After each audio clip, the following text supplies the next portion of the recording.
గణేష్ మండపాలు అని చెప్పి ఇక్కడికి వచ్చావా? ఎక్కడికి వెళ్ళినా ఇందుకేనా వెనకాల వస్తున్నావు? అసలు నువ్వు అబద్ధం చెప్పి బొటిక్ ఎందుకు వచ్చినావు?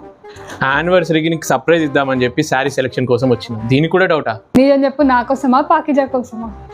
నీ కోసం కాబట్టి చీరలు తీసుకుంటున్నా, పాకిజా కోసం అయితే తీసుకునేటోనిగా.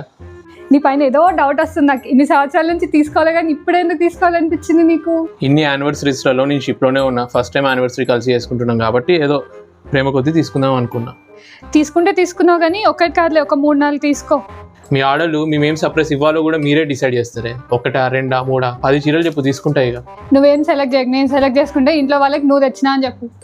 సరే, మొత్తం కథ స్క్రీన్ ప్లే నువ్వే రాస్తే డైరెక్టర్గా నాకేం పని, నువ్వే చేయి అంత. అది కాదు కానీ నేను ఇక్కడ ఉన్నా అని నీకెట్లా తెలిసింది? వేరే నెట్వర్క్ ఫాలోస్. ఎట్లా కనిపెట్టినావు చెప్పు, నవ్వింది చాలు కానీ. నువ్వు బుక్ చేసిన ఓలా క్యాబ్ పేమెంట్ చేసావు కదా, దాని మెయిల్ నాకు వచ్చింది, సో దాంతో వచ్చేసావు. నేను రానికే 40 minutes పట్టింది, నువ్వు రానికి 20 minutes ఎట్లా పట్టింది? నువ్వు చేసే పిచ్చి పనుల పైన డౌట్తోని ఇట్లనే వస్తా.